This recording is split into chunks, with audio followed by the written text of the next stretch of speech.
যশোদা এরকম এরকম হঠাৎ করে আবহাওয়া পাল্টে গেল কেন? হ্যাঁ আর্য, হঠাৎ করে আবহাওয়া এত ভয়াবহ হয়ে গেল কেন? হ্যাঁ। হঠাৎ করে এসব কেন ঘটছে? আমি তো প্রথমেই বলেছিলাম ওই সর্পের ফিরে আসাই অশনি সংকেত, এখান থেকে বেরিয়ে পড়ি। কিন্তু আপনারা আমার একটা কথাও শুনলেন না। আমাদের এখন এই সমস্ত কথার সময় নেই, আমাদের এখান থেকে অতি শীঘ্র বেরিয়ে যেতে হবে। চলুন। শীঘ্র চলো মা। কিন্তু হঠাৎ করে এইসব কি করে সম্ভব?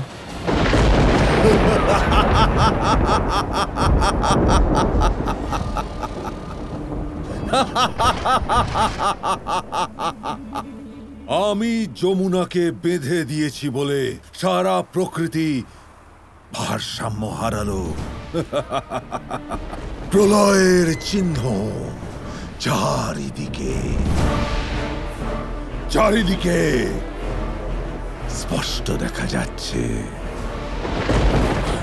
আজ আমি মহাবলী কংস বর্ষণার উপর আর কৃষ্ণের উপর, কৃষ্ণের সমস্ত প্রিয়জনের উপর মহাপ্রলয় নিয়ে আসব, মহাপ্রলয় আনব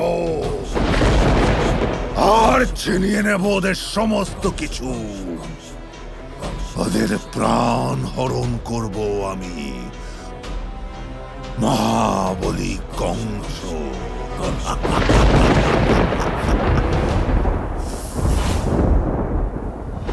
চলুন চলুন, শীঘ্র করুন, আসুন বসুন, তাড়াতাড়ি করুন। চলুন এবার। কি হলো কানাই, চলো আমাদের বেরোতে হবে। চলো। না, আপনি এই গরুর গাড়িতে বসতে পারবেন না দাদা। দেখো কানাই, উপহাস ঠিক আছে, কিন্তু সমস্যাটা দেখো, পরিস্থিতি কেমন বিকট হয়ে আছে, তার উপর তুমি উপহাস করছো। পরিস্থিতি যতই ভয়াবহ হোক না কেন, ব্যক্তিকে নিজের প্রসন্নতা, নিজের মুখের হাসি, সেটা কখনো হারিয়ে ফেলতে নেই। চলো, আমি তোমাকে হেসে দেখাচ্ছি, হাসছি তো? তাহলে চলো। আসার সময় তো আমরা দুজন একসঙ্গে আসতে পারিনি, কিন্তু যাওয়ার সময় আমি আমার ভাইয়ের সাথেই যাবো। কিন্তু তাও আপনি আসতে পারবেন না। হ্যাঁ হ্যাঁ কৃষ্ণ, আমরাও তোমার সাথে যাব।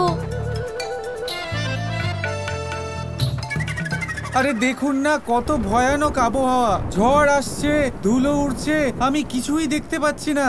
আমি তো নিজেকেই সামলাতে পারছি না, আপনাদের কি করে সামলাবো? আমি আপনাদের রক্ষা করতে পারবো না। আপনারা এক কাজ করুন, আপনারা দাদার সাথে চলে যান। দাদা তো আছেন, দাদা অত্যন্ত বলশালী, নিজের সাথে সাথে সবাইকে রক্ষা করবেন, ঠিক আছে? দাদার সাথে যান। এই দেখুন, আমি নিজেকেই সামলাতে পারছি না। কানাই, তুমি কি করতে চাও? কিছু না দাদা, সখীর ইচ্ছে পূরণ করার পথ খুঁজছি। আজ তো আমি সুনিশ্চিত করেই ছাড়বো যে কৃষ্ণ যেন আমায় সব সত্য বলে দেয়, যা কিছুই হোক না কেন। ওকে পালিয়ে যাওয়ার সুযোগ তো আমি দেবই না। বর্ষণা পৌঁছে ওর আমাকে সব সত্য বলার কথা না? আর শোকা, তোমায় এই গুরুত্বপূর্ণ কাজে আমায় পুরো সাহায্য করতে হবে। রাধা রাধা রাধা রাধা।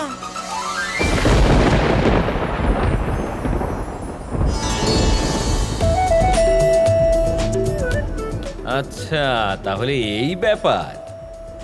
আমাদেরকে ভাগিয়ে দিয়ে রাধার সাথে একা আসতে চায় কৃষ্ণ, হ্যাঁ? না দাদা, আজ পরিস্থিতি বরং উল্টো। আজ রাধা কৃষ্ণের সাথে আসতে চাইছে। বাহ ভাই বাহ, ঠিক আছে। আরে সখীরা, এসো আমার গাড়িতে, এসো তাড়াতাড়ি, তাড়াতাড়ি করো, তাড়াতাড়ি।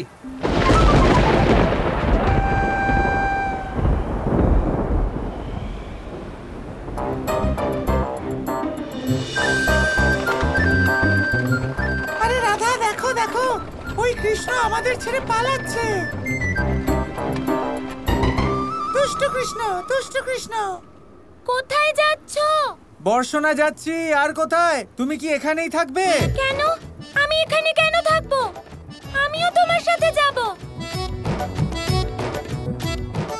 ঠিক আছে, ওখানে দাদার গরুর গাড়ি আছে, তাড়াতাড়ি গিয়ে বসে পড়ো, তোমার জন্য জায়গা নিশ্চয়ই থাকবে, যাও। আরে এইভাবে দেখছো কি? দেখছো না কেমন ঝড় উঠেছে? যাও।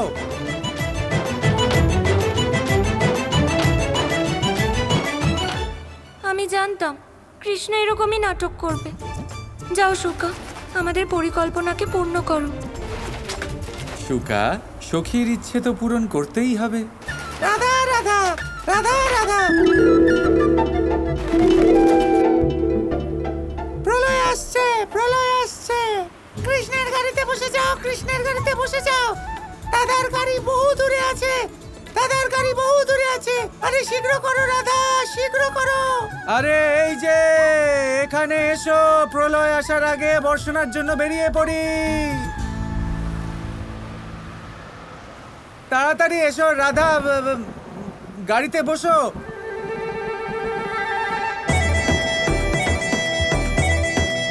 রাধা রাধা।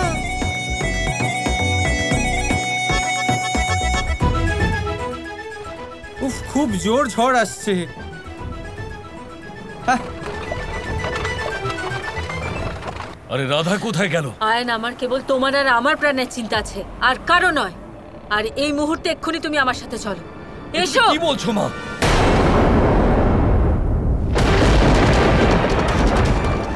আমি রাধাকে আমার সঙ্গে না নিয়ে কোথাও যাব না। ছেড়ে দাও আয়ান। তোমার মুখের উপর রাধার জন্য এত অধিক চিন্তার ভাঁজ আমার পছন্দ হচ্ছে না। কারণ যখন চিন্তা করার ছিল তখন তো তুমি করনি, তখন সাপের সামনে ছেড়ে পালিয়ে গেছিলে। রাধা বসে গেছে কোনো সুরক্ষিত গরুর গাড়িতে, ওকে নিয়ে তোমায় চিন্তা করতে হবে না বেশি। আমি তোমায় প্রশ্ন করেছি তোমায়।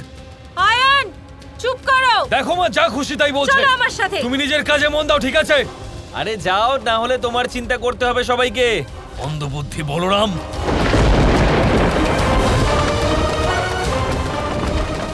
তাহলে সখীরা সবাই প্রস্তুত তো যাবার জন্য?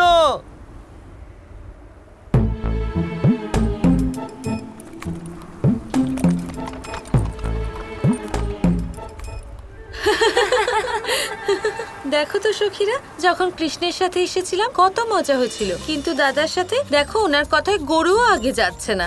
হ্যাঁ দেখো না কোথায় ফেঁসে গেলাম আমরা। দাদা তো বড়ই নির্লজ্জ। কানাই তো আমাদের সুন্দর গান শোনাতে শোনাতে এনেছিল।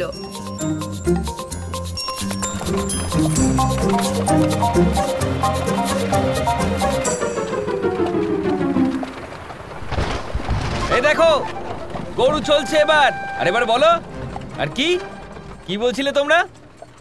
গানাই সুন্দর সুন্দর গান শোনায়। এবার দেখো, আমিও সুন্দর সুন্দর গান শোনাতে পারি।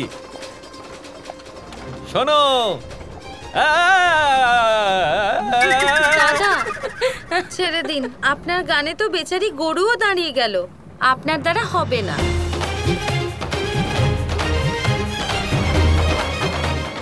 আমায় এই গোপীদের সাথে বিচ্ছিরি ভাবে ফাঁসিয়ে কানাই চলে গেল নিজের রাধার সাথে।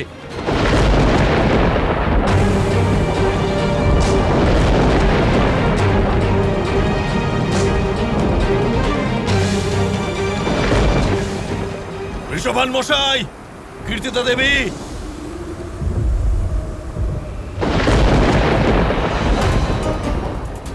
ঋষভান মশাই, এটা একটা অশনি সংকেত। আমাদের শীঘ্রই কিছু করা উচিত। প্রাকৃতিক শক্তির সামনে আমরা কি বা করতে পারি উগ্রপতি বাবু? আপনি একটা কাজ করুন, গ্রামের সবাইকে এখানে নিয়ে চলে আসুন, তাতে আমরা একসাথে সবাই সুরক্ষিত থাকব। ঠিকই বলেছেন ঋষভান মশাই। আসুন সবাই, আসুন আমার সাথে, আসুন।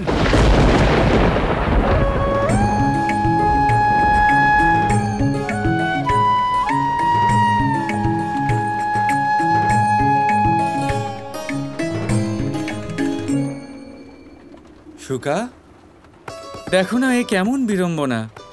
আমি কাউকে কথা দিয়েছিলাম যে আমি কখনো তার জীবনে হস্তক্ষেপ করব না, পথে আসব না, তার পিছু নেব না, কখনো বিরক্ত করব না, আর বিরক্ত করতে চাইও না।